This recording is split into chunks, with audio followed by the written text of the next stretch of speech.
yang saya judul bergembira dalam pencobaan. Bergembira dalam pencobaan. Ambil dari 1 Petrus 1 ayat yang ke-6.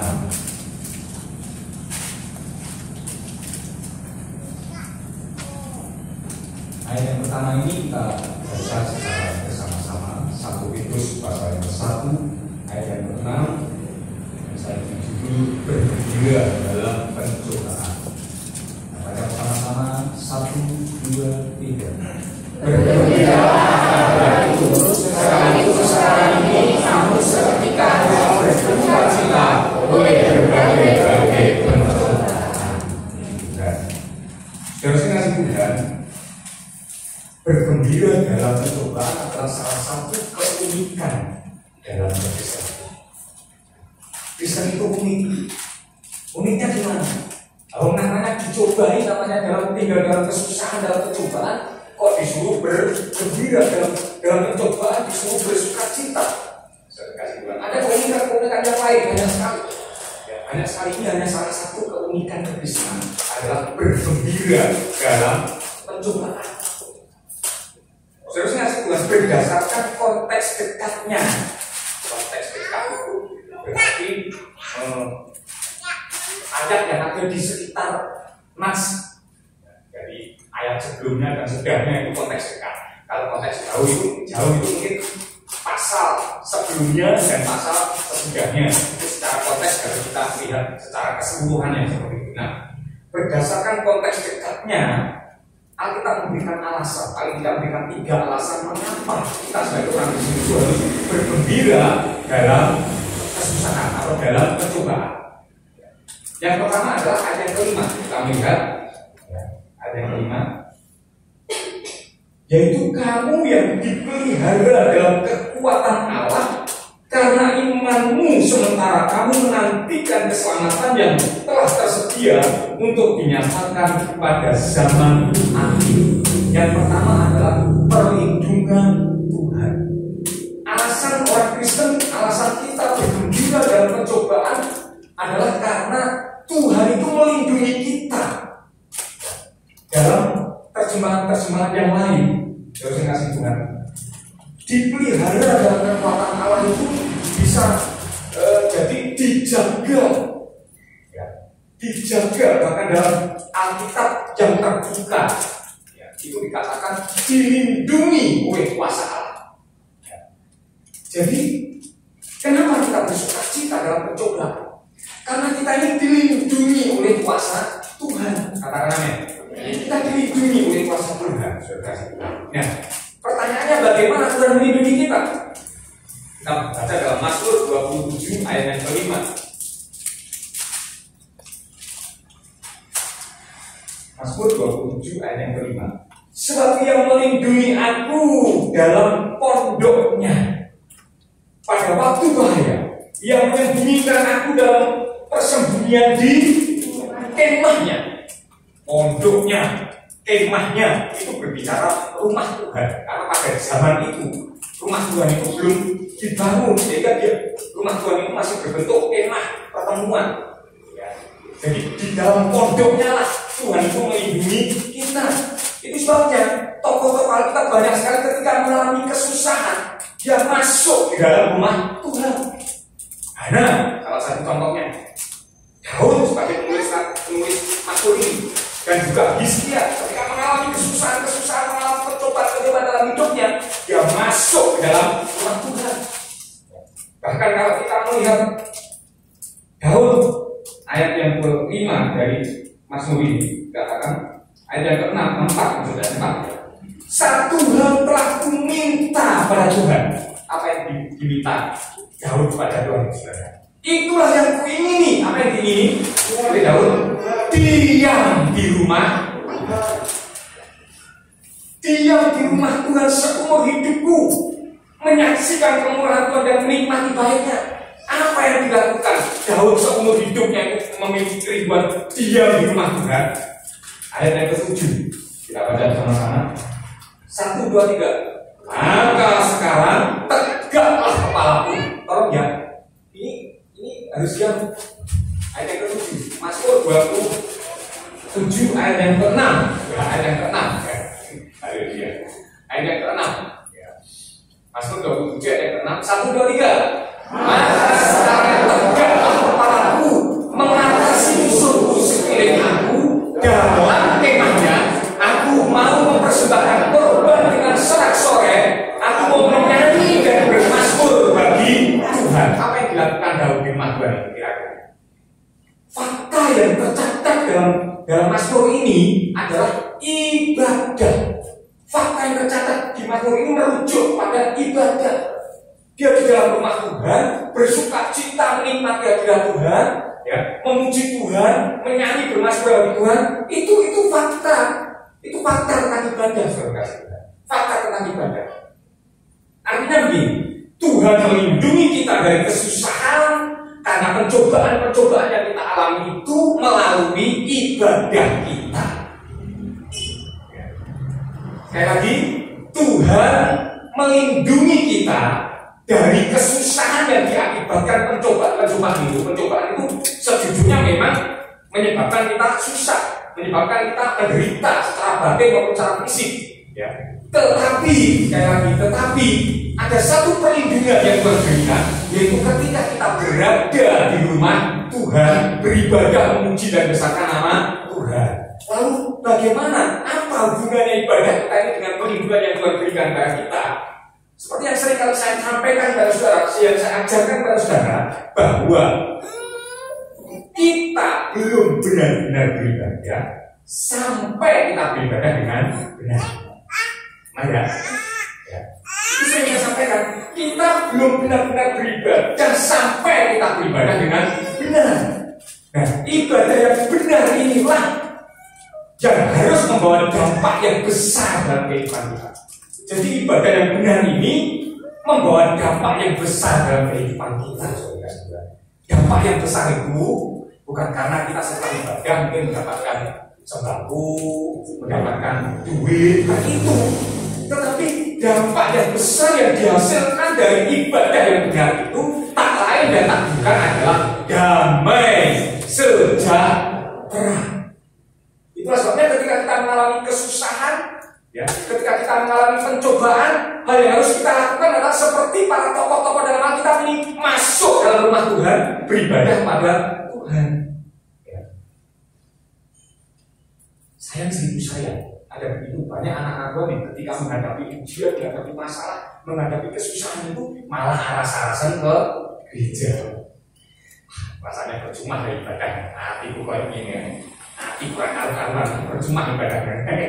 Ya. Jadi sudah mal dulu, percuma nanti ibadah, hati kurang karuan. Padahal justru hati yang tidak karuan itu harusnya di bawah kaki Tuhan. Ya. Di bawah kaki Tuhan.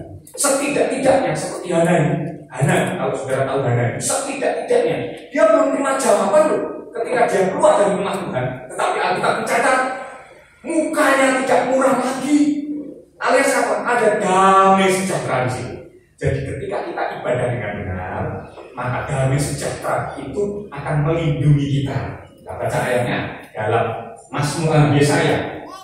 Di situ ada Yesaya dalam pada 60 ayat ke-17. Yesaya 60 ayat ke-17. Bagian B di sini ya. Aku akan memberikan damai sejahtera dan keadilan yang akan melindungi dan mengatur hidupmu. Damai sejahtera yang dihasilkan dari ibadah yang benar itu berasal dari Tuhan. Damai sejahtera yang Tuhan berikan kepada kita, Yesus ini berkata, damai sejahtera yang diberikan kepadamu itu tidak sama seperti yang diberikan oleh dunia kepada kita. Di mana tidak samanya?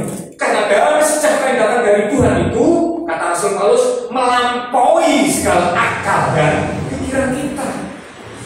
Bayangkan dalam kesusahan, dalam pencobaan, ya, kita tidak kita tetap enjoy, kita tetap bersuka cita, tetap bergembira. Ya, itu semua karena damai sejahtera yang datang dari Tuhan itu tadi menjaga hati dan pikiran kita. Amin. Terima kasih Tuhan. Ya, jadi itu dihasilkan dari ibadah yang benar. Maka rajinlah ibadah, bahkan saat ketika mengalami masalah. Amin. Oleh kanan kirimu, katakan yang rajin ibadah ya. Kalau nggak masalah jangan malah seperti kemarin itu jadi keong. Masih ingat keong itu apa? Ya. Kalau di kesenggol titik itu langsung metu nih. Ya, metu nih, dihabapi. Ya, jadi jangan sampai saudara-saudara dihabapi pakai metu gitu kan. Itu yang pertama saya kasih Tuhan.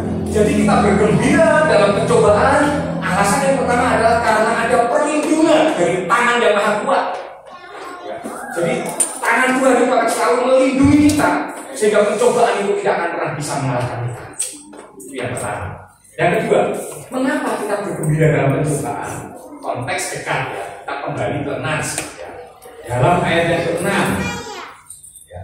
1 Petrus 1 ayat yang ke-6 Nas kita itu bergembiralah akan hal itu, sekaligus sekarang ini kamu seketika harus berduka cita. Harus berduka cita itu sebuah keniscayaan, harus, tidak bisa tidak. Orang Kristen itu menghadapi yang namanya duka cita, yang menghadapi namanya penderitaan. Makanya kalau ada pengajaran-pengajaran yang wah itu Tuhan itu kaya, itu Tuhan itu pengajaran-pengajaran yang tidak alkitab. Karena Alkitab mengatakan apa? Kalau kita ikut Tuhan harus apa? Mengikut salib. Menyangka diri itu fakta yang sangat alkitabiah. Jadi saudara-saudara jangan merasa ikut Tuhan itu ben kaya, itu keliru. Itu keliru saudara-saudara. Ben nyaman hidupnya itu keliru. Karena firman Tuhan berkata harus berduka cita oleh berbagai-bagai pencobaan. Namun kabar gembiranya adalah kata-kata seketika. Kata-kata seketika itu artinya apa? Pencobaan yang kita alami itu bersifat temporer, bersifat sementara. Ada kurun waktu tertentu, ada batas waktu tertentu. Ya, ada batas waktu tertentu. Nah, kurun waktu tertentu itu kita mencatat, saya mempelajari ada yang maksimal, ada yang minimal.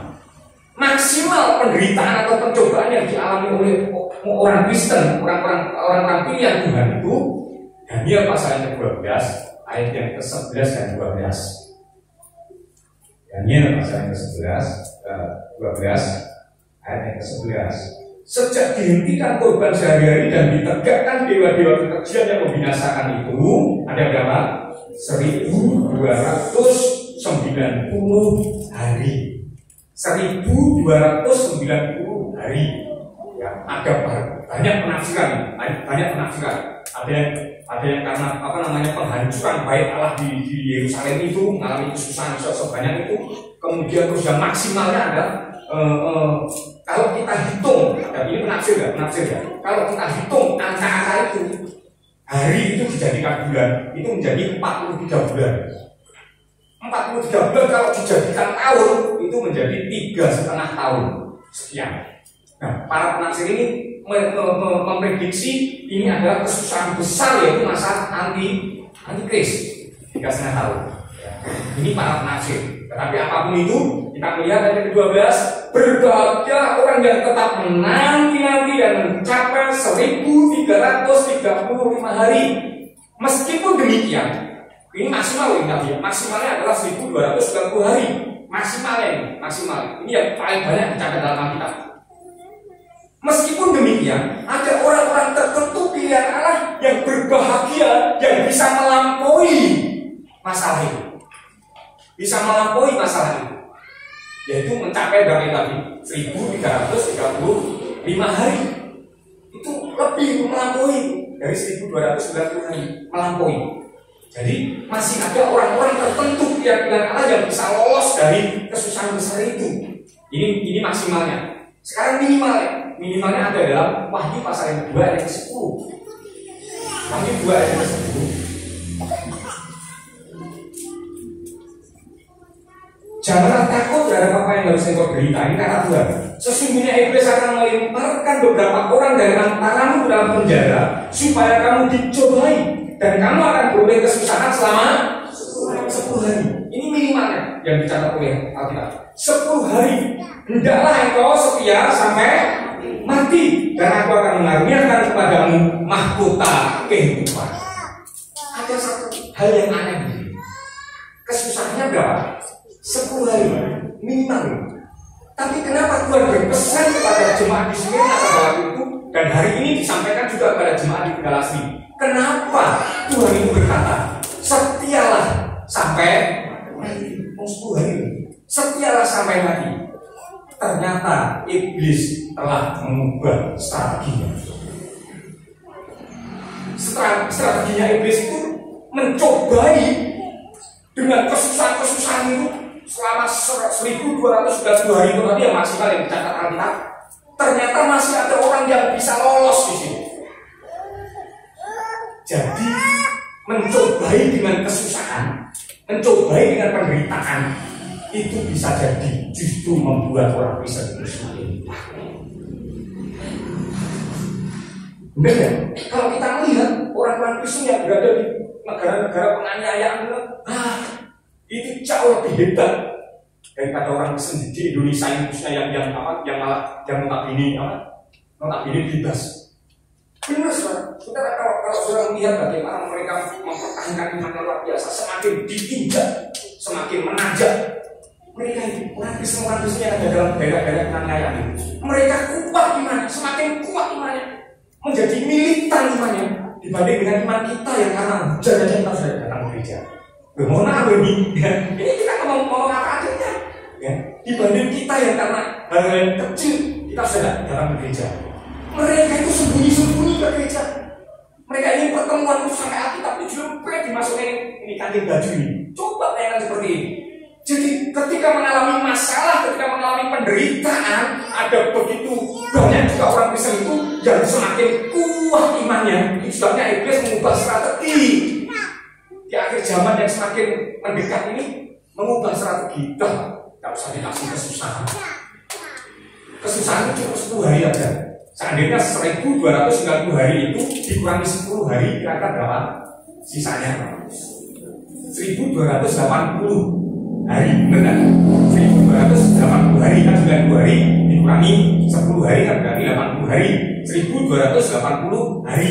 Sisanya kasih saja kesenangan. Sisanya kasih saja kenikmatan.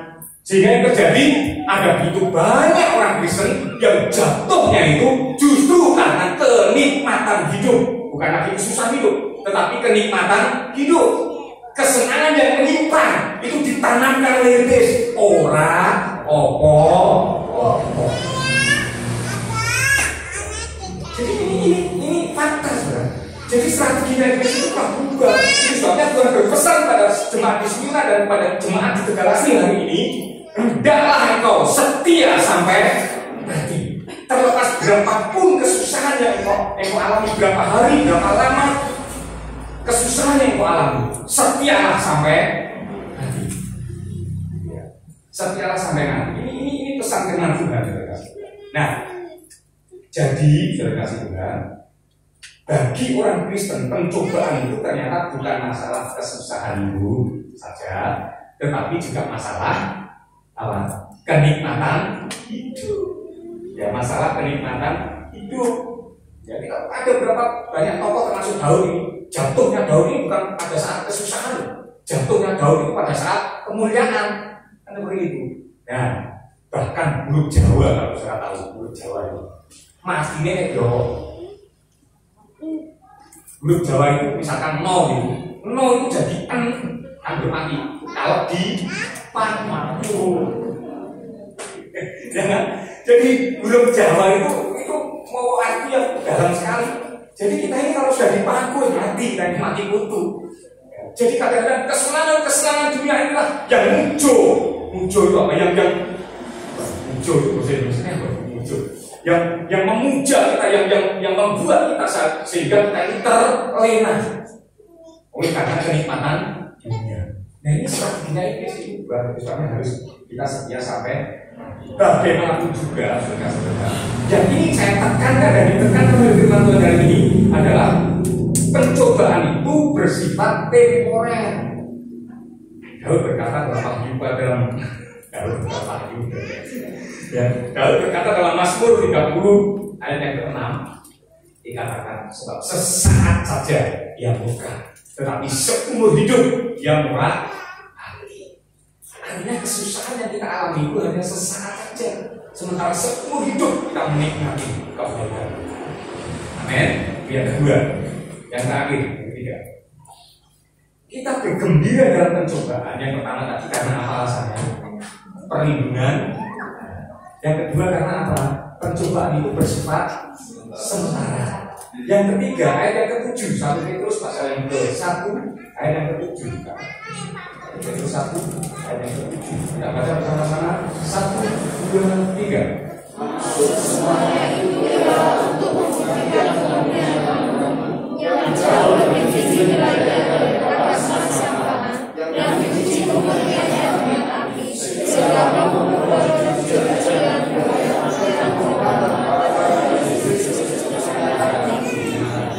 yang ketiga, mengapa kita ini bersukacita dalam pencobaan yang kita alami?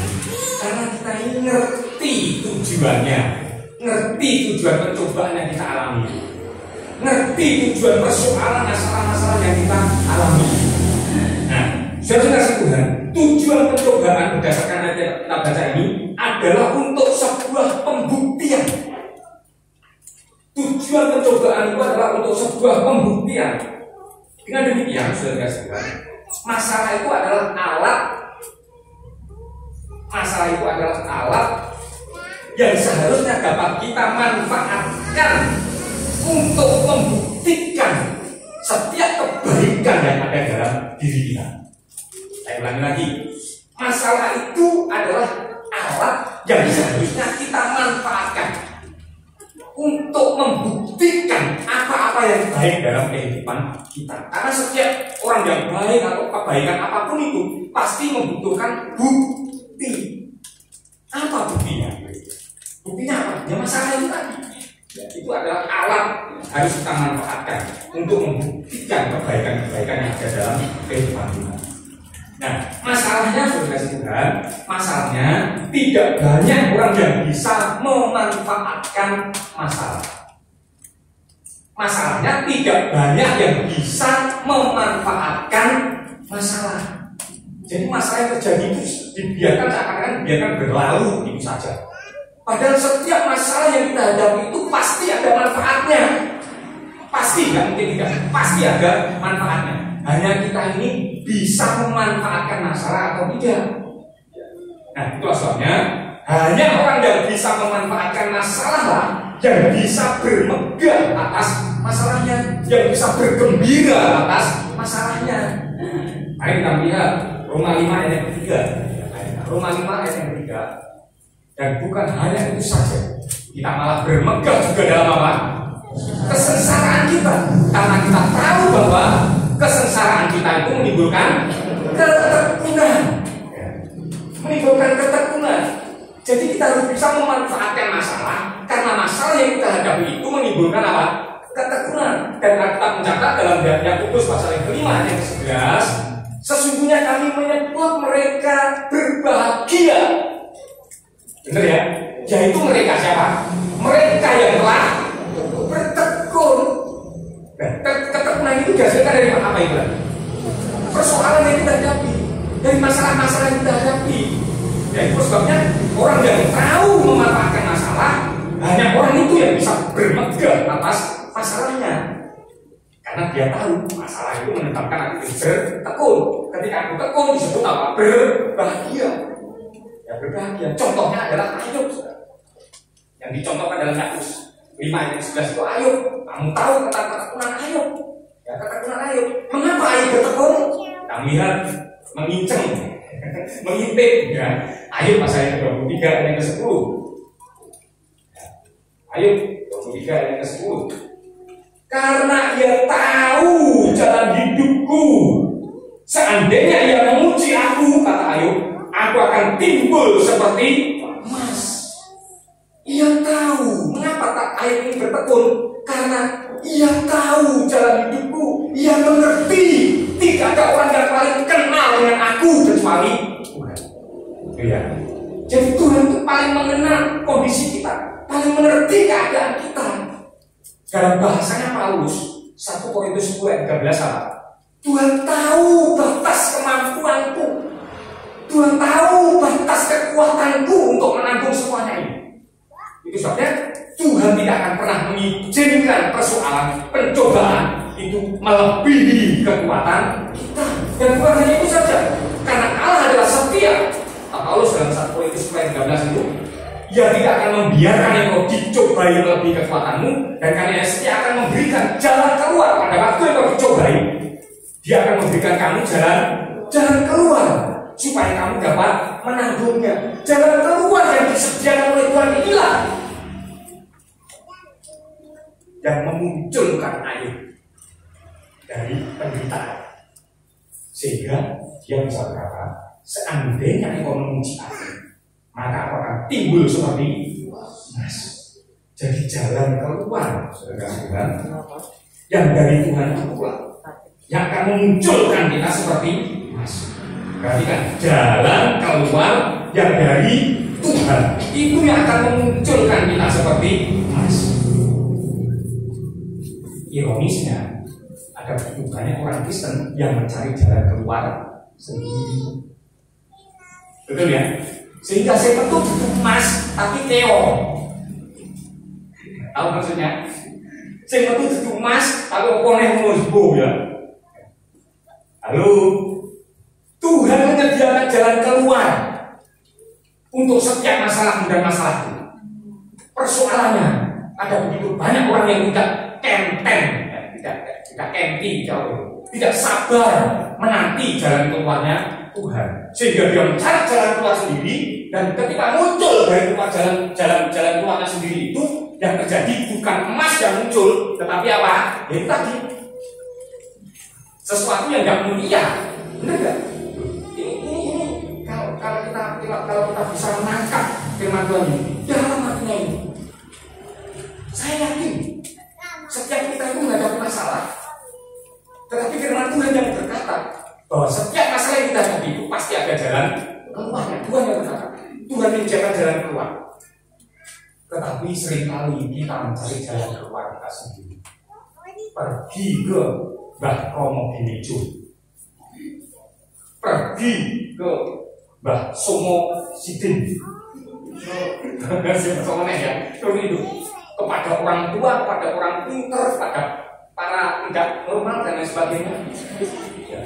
Sehingga akhirnya jalan keluar yang ditempuh itu justru akan menghancurkan dia. Ini jalan keluar, menurut dia jalan keluar. Ini kan alternatif. Seringkali kan kita mencari jalan alternatif. Yang terjadi kita keluar bukan sebagai emas, ya, tetapi kita keluar itu tadi kita malah gampang dihancurkan oleh masalah. Jadi pesan firman Tuhan, jangan mencari jalan keluar sendiri, atau jangan mencari jalan keluar yang lain. Ya, karena jalan keluar yang kita pilih itu akan sangat menentukan kualitas iman kita. Sekali lagi, jalan keluar yang kita pilih itu akan menentukan kualitas iman kita. Kalau kita memilih jalan keluar yang salah, iman kita juga seperti tempe, seperti lentur. Mohon maaf ya. Jadi lembek, gampang sekali kita tergoda, gampang sekali kita terjatuh. Tapi kalau kita memilih menunggu waktunya Tuhan memberikan kita jalan keluar, maka yang terjadi kita akan muncul seperti emas. Ayat yang berkata, ini firman Tuhan dapat saya sampaikan kepada kita, saudara. Yang pertama, alasan mengapa kita bergembira dalam pencobaan adalah karena perlindungan Tuhan. Tuhan melindungi kita. Yang kedua, karena pencobaan itu bersifat sementara, ya tidak selamanya, sementara. Kemudian yang ketiga, mengapa kita bergembira dalam pencobaan? Karena kita mengerti tujuan pencobaan itu. Kalau tidak ngerti, kita masih sedih. Tapi kalau kita ngerti tujuan pencobaan itu, maka kita bisa bersuka cita, kita bisa bergembira sekalipun kita dalam pencobaan. Selamat bergembira, Tuhan memberkati.